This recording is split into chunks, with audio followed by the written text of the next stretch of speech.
tenemos ya para el día de hoy prácticamente 8 meses y medio cumplidos desde que se confirmó el primer caso de COVID-19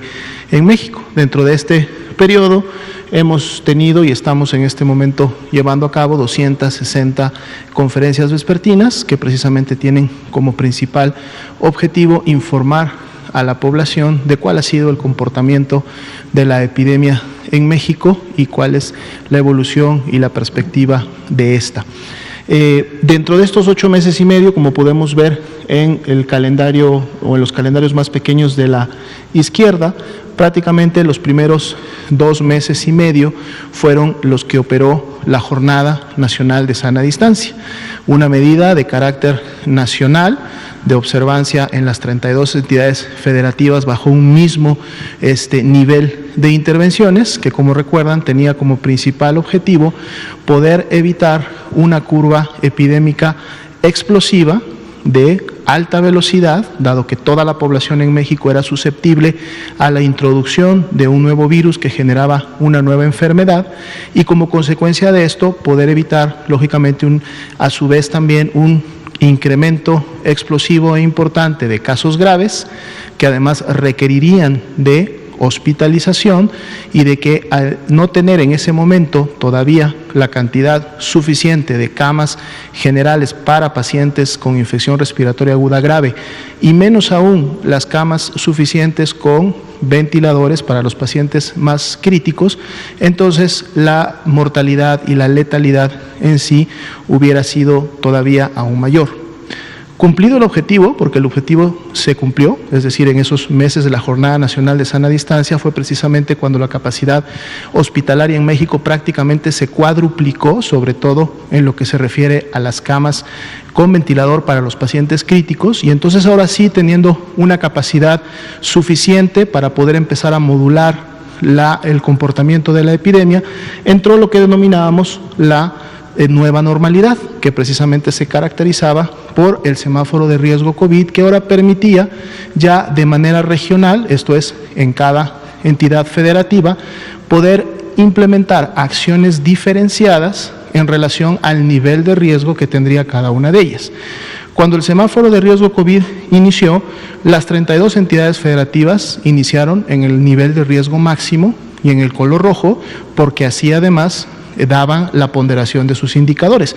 y se mantuvieron prácticamente en esta situación por las primeras 2 semanas del semáforo de riesgo COVID, de la nueva normalidad.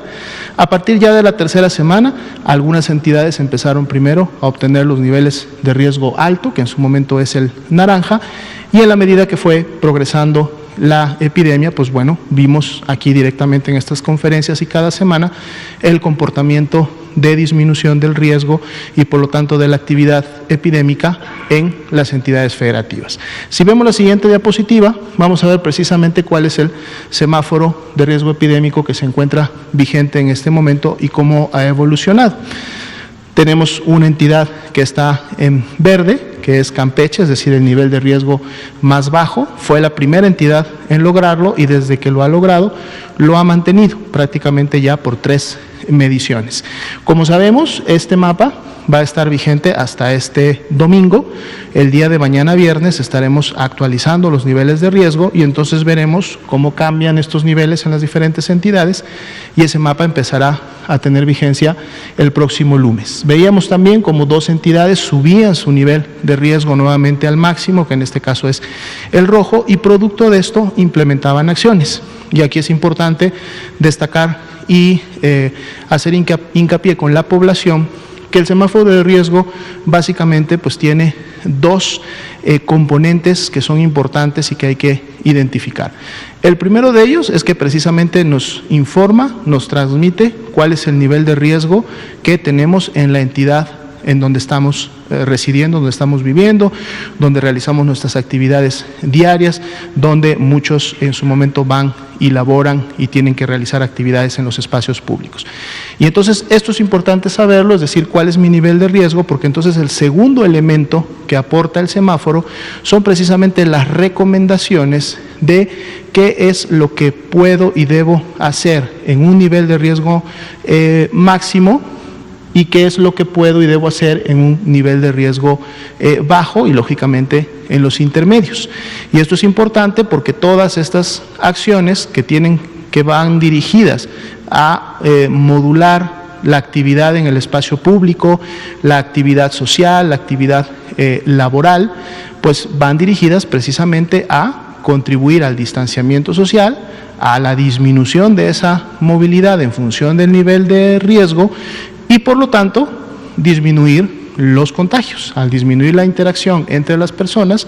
disminuimos los contagios. Entonces, el comportamiento epidémico que existe en cada una de las 32 entidades federativas está directamente relacionado con la movilidad y con esta actividad que en el día a día cada una de sus poblaciones, de sus municipios, de sus localidades, de sus ciudades está realizando, y en la medida que esto se incrementa o al incrementarse no se realiza con las adecuadas medidas de prevención, pues entonces tenemos incremento en el comportamiento epidémico. Vamos a ver precisamente en la siguiente diapositiva cuáles son los números y cómo es este comportamiento epidémico a nivel nacional. Aquí tenemos nuestra curva epidémica, en este caso en barras, son barras apiladas porque estamos viendo diferentes grupos que componen cada una de estas barras para cada una de las semanas epidemiológicas y que representan en ellas a esta más de 2.649.000 o exactamente 2.649.000 personas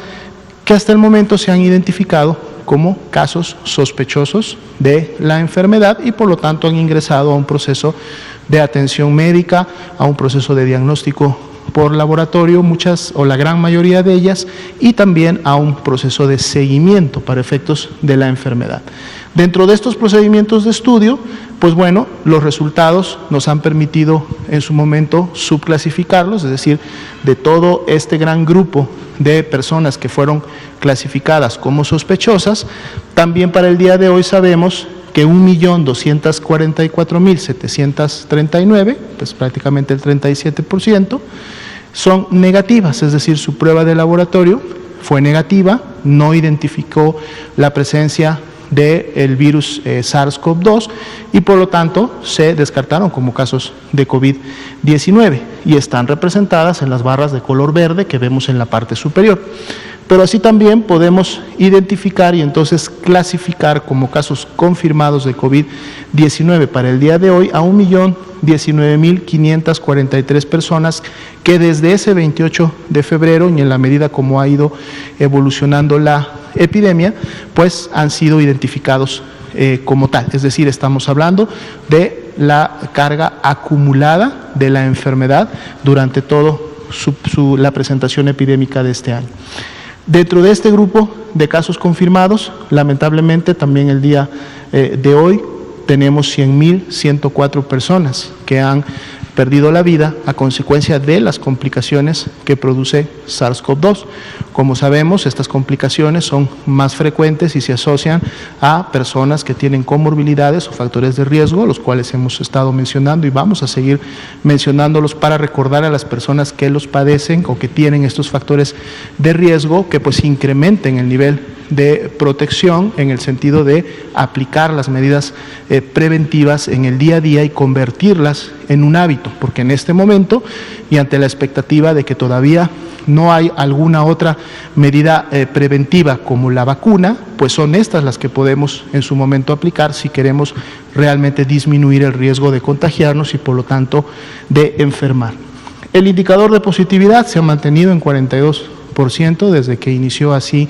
al inicio de esta semana. Precisamente sabemos que este puede variar, en los últimos prácticamente 3 meses ha estado variando entre un 38 y un 42%, y esto precisamente depende de cuál es la actividad, en su momento dispersión y en su momento la transmisión que puede existir en cada una de las 32 entidades federativas. Si vemos la siguiente diapositiva, vamos a ver el comportamiento de la curva epidémica de los casos estimados. Es la curva que es de color azul, que está en la parte superior, Para el día de hoy vemos que entre la semana 43 y 45 ya no hay un cambio, estamos en una meseta franca para estas semanas, aunque el comportamiento de la semana 45 pues todavía sigue por debajo de la semana 43, que es cuando tuvimos un nuevo incremento después de varias semanas de descenso que veníamos observando en este comportamiento. Estamos hoy día jueves, todavía quedan 2 días, mañana y sábado, en el que esta curva puede todavía seguir cambiando su comportamiento. De seguro estaremos cerrando la semana con alguna positividad, pero estaremos también expectantes de cómo podría abrir la semana 46. Lo bueno es que, y a la par de los casos estimados, es decir, de todas aquellas personas que han enfermado de COVID-19 y están registradas en el sistema informático que es el CISBER, a la par de estos también el comportamiento de las personas que se han ido recuperando. 9% ha sido el incremento entre las semanas 44 y 45, y vemos que en la medida que se ha incrementado la presentación de casos, también se ha incrementado y prácticamente a la par las personas recuperadas. Y esto también es una buena noticia. Para el día de hoy son ya más de 766,000 las personas que han recuperado. Otro indicador también que le damos seguimiento todas las semanas es precisamente el porcentaje de casos activos. Le decimos casos activos a aquellas personas que iniciaron con signos y síntomas en los últimos 14 días. Más allá del gran total de 1.180.922 personas que estimamos han tenido COVID desde que inició la epidemia en México, solo el 3% para el día de hoy, que representan estas 37.473, son las que han tenido la enfermedad en los últimos 14 días. Por eso le decimos la epidemia activa. Todas las demás personas, o la diferencia, es decir, todo este otro 97%, pues está precisamente en los diferentes grupos que hemos revisado, pero ya no son personas que están padeciendo COVID-19 en estos momentos. En la siguiente diapositiva tenemos el enfoque del comportamiento de la mortalidad.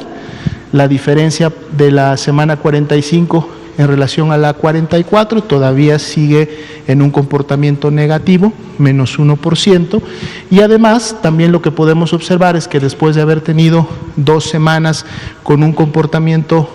ascendente de esta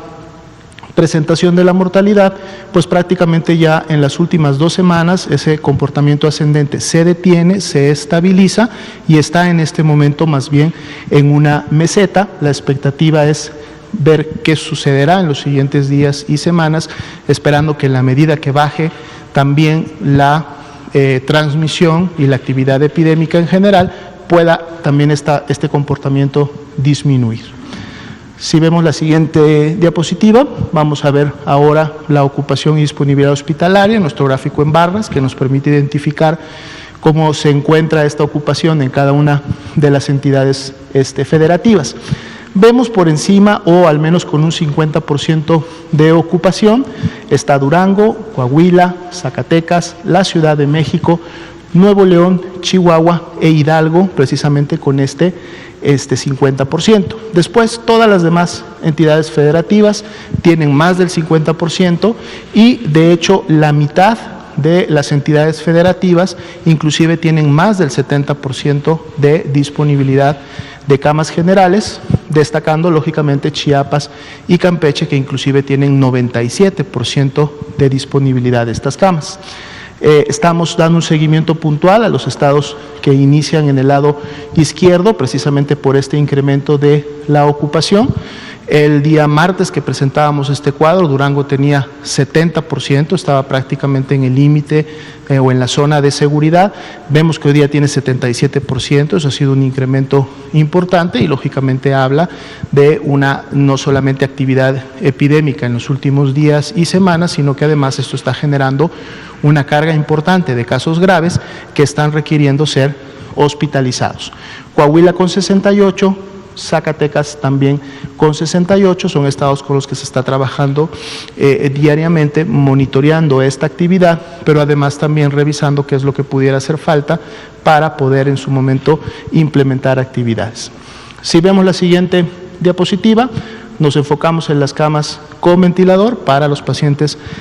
más críticos. Aquí son solamente 2 entidades las que tendrían más de un 50% de ocupación y ambas menos de un 70%, que es el nivel de seguridad, precisamente Aguascalientes y la Ciudad de México. Como veíamos, tanto en camas generales como en camas con ventilador, la Ciudad de México tiene más del 50% de ocupación. Esto es una situación que se ha estado también ya manejando en la Ciudad de México. De hecho, como ustedes saben, se han implementado algunas acciones para disminuir la movilidad y disminuir también la interacción social, y esperamos que esto en su momento surta efectos. Lógicamente se necesita pasar al menos un periodo de incubación para que estos efectos sean visibles y se reflejen en los diferentes indicadores, pero en la medida que se tomen de manera oportuna, entonces también están contribuyendo a que la saturación del nivel hospitalario se controle y empiece nuevamente a disminuir.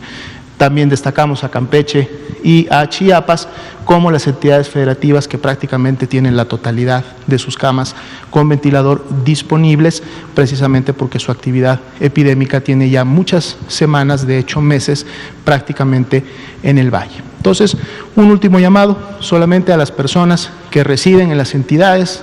federativas que precisamente están teniendo importantes porcentajes de ocupación hospitalaria en los